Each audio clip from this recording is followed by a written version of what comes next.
Hello, everyone, and thank you so much for being here today. I'm genuinely glad you chose to spend this time with me because today we're talking about something that can feel confusing, unsettling, and even emotionally contradictory when you're healing after a relationship with a narcissist. Today, we're uncovering why the person who comes after you often ends up suffering even more once you move on, reclaim your life, and begin to truly thrive. I want to start by acknowledging something important right away. If you clicked on a conversation like this, it means you're not just surviving anymore. You're seeking understanding. You're trying to make sense of dynamics that never followed normal emotional rules. And that alone tells me you're further along in your healing than you might realize. Now, there's a moment many survivors experience that catches them off guard. You're scrolling through social media, maybe late at night, maybe on a quiet afternoon, and suddenly you see it. The narcissist, their new partner, smiling photos, romantic captions, trips, dinners, laughter, declarations of forever. And for just a second, something tightens in your chest. You might wonder, did they change? Are they happier without me? Was I the problem? That moment is deeply human. And it's exactly where I want to slow things down and gently shift your perspective. Because what you're seeing is not the truth. It's a performance. What's actually happening behind the scenes is far darker and far more revealing than the curated images suggest. And paradoxically, the moment you begin to move on, to heal, and to succeed is the very moment the new supply's experience begins to deteriorate. Narcissists are not interested in love the way healthy people are. They are interested in regulation, regulating their fragile sense of self through external validation. Relationships are not partnerships to them. They are mechanisms, sources of supply, tools to stabilize an internal emptiness they cannot tolerate. So when you leave, or when they discard you and you refuse to collapse, the narcissist must urgently secure a replacement. And at first, that replacement is flooded with attention. Love bombing, intensity, grand promises, emotional fusion. The new supply is made to feel chosen, special, irreplaceable. This phase is intentionally front-loaded. It's like a deal where all the benefits are presented up front, while the cost is hidden in fine print. The narcissist creates a fantasy bubble where reality hasn't yet arrived. And the new supply, intoxicated by the attention, believes they've won something extraordinary. But here's the part most people don't talk about. While this performance is unfolding, the narcissist is watching you. And your behavior matters far more than you realize. If you're publicly expressing pain, heartbreak, or devastation, it reinforces the narcissist's internal narrative. I mattered. I had power. I broke them. That validation allows them to temporarily relax. The abuse toward the new supply may stay relatively contained during that phase because the narcissist feels affirmed. But when you go quiet, when you stop broadcasting pain, when you begin sharing neutral thoughts, personal insights, or nothing at all, the narcissist assumes they've won. They believe you're irrelevant now, forgotten, still broken, just off stage. And for a while, that illusion holds, until you begin to rise. Maybe it starts subtly. You reconnect with old friends. You look healthier, calmer, more grounded. Then something more visible happens. A professional win, a promotion, a new business, a trip you take alone, a confidence that doesn't ask for permission. You don't even need a new romantic partner for this shift to occur. Your independence alone is enough. Because your growth sends a message the narcissist cannot psychologically survive. My life didn't fall apart without you. It expanded. That realization creates what's known as a narcissistic injury, an unbearable rupture in their self-concept. Narcissists do not fear being disliked. They fear being irrelevant. And your thriving makes them irrelevant to the most important story of all, your happiness. Their entire internal mythology depends on the belief that they were your peak, that you would never surpass the life you had with them, that you needed them to function. Your success destroys that fantasy. And when a narcissist's fantasy collapses, it doesn't lead to self-reflection. It leads to rage. But here's the crucial distinction. They can no longer discharge that rage onto you. Your boundaries, your distance, your growth have cut off access. So the rage has to go somewhere. And that's when the new supply begins to pay the price. The envy the narcissist feels toward your life isn't motivating envy. It's pathological envy, the kind that seeks to destroy what it cannot possess. And since they can't destroy you anymore, they unconsciously redirect that destruction toward the person closest to them. Suddenly, the new supply is criticized more harshly. Small mistakes become major offenses. Silent treatments appear out of nowhere. Accusations surface without logic. Affection becomes conditional. The warmth they once received starts to flicker and fade. What changed? You did. Your success becomes the invisible third presence in their relationship. Every achievement you post, every smile you share, every sign of peace you embody intensifies the narcissist's internal collapse. And the new supply becomes the emotional dumping ground for feelings that were never meant to be processed, only projected. This is where triangulation escalates. The narcissist begins weaving you into conversations where you don't belong. They fabricate stories. They imply you're desperate. They suggest you still want them. Not because it's true, but because insecurity is a powerful control mechanism. By presenting you as a supposed threat, they destabilize the new supply's sense of safety and self-worth. The message becomes, "You're lucky I chose you. You could be replaced. You're competing even if you didn't know it." This is psychological abuse at its most subtle and corrosive. And all of it is happening because you dared to heal. By thriving, you expose the narcissist's greatest fear, that they were never special, never essential, never the source of your strength. That realization is intolerable. So instead of facing it, they displace it onto the person still trapped in their orbit. And this is only the beginning of how the dynamic continues to unravel. As this dynamic continues to unfold, something else begins to surface, something the narcissist never intended for anyone to see. The mask they worked so carefully to construct starts to crack.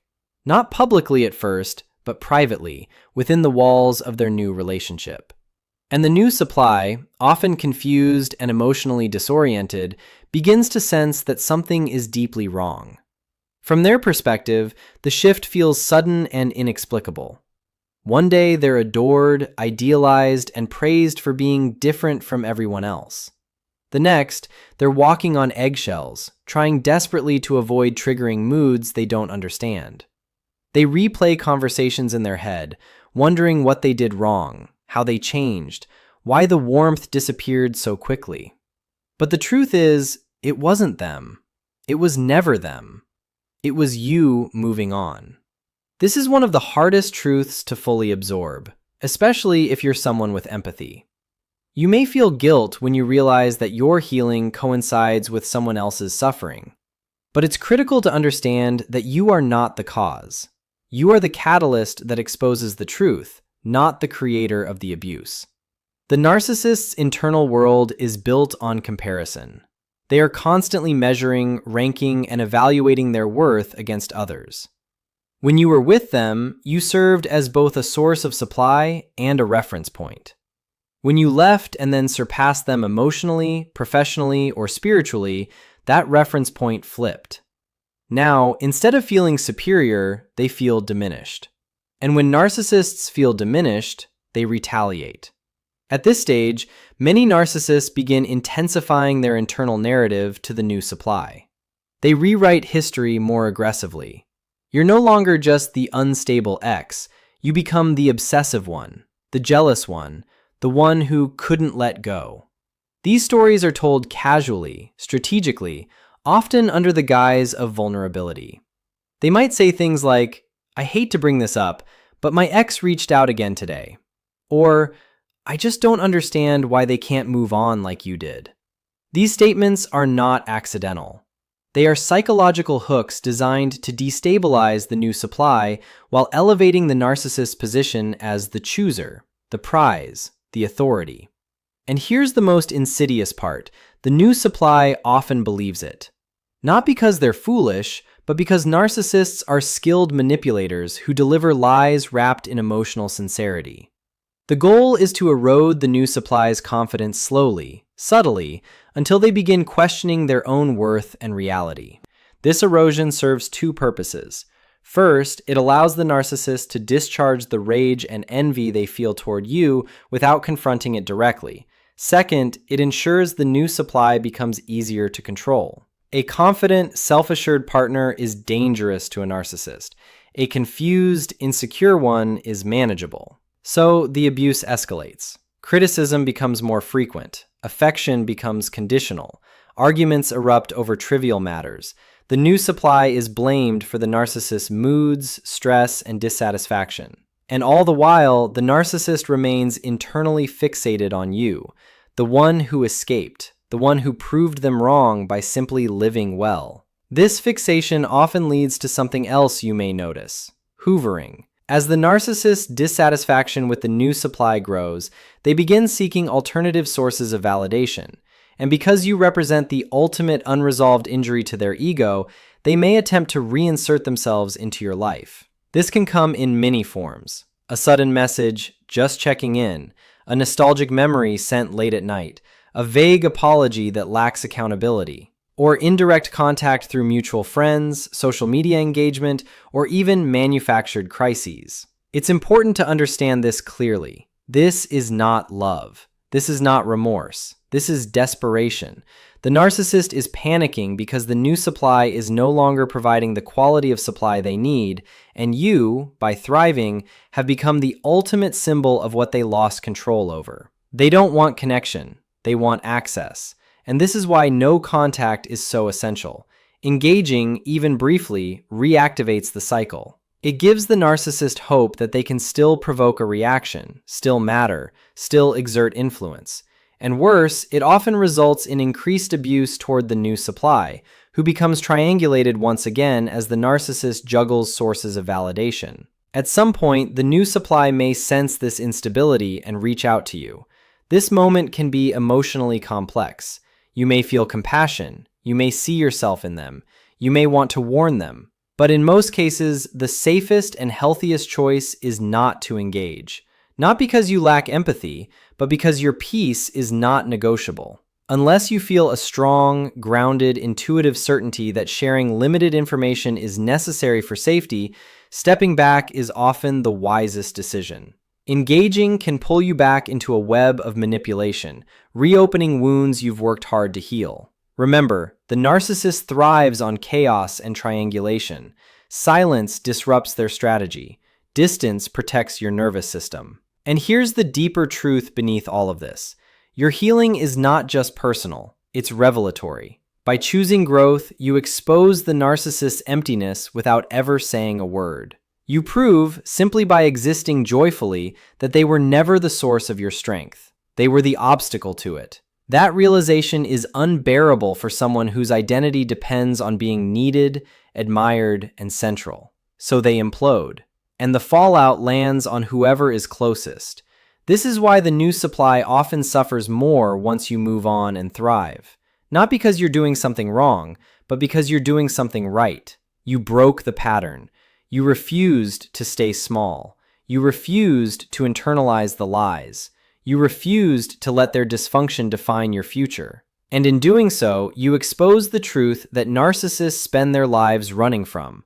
They are not powerful without someone to diminish. It's natural to feel sadness for the new supply. It's human to recognize their pain. But it's not your responsibility to rescue them. Everyone's journey toward awareness unfolds in its own time. Just as you had to discover the truth through lived experience, they will too. Your role is not to look back. It's to keep moving forward. Maintaining no contact isn't about punishment or avoidance.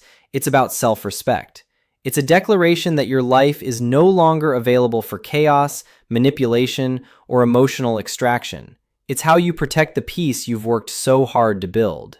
And as you continue to grow, something powerful happens. The narcissist's influence fades.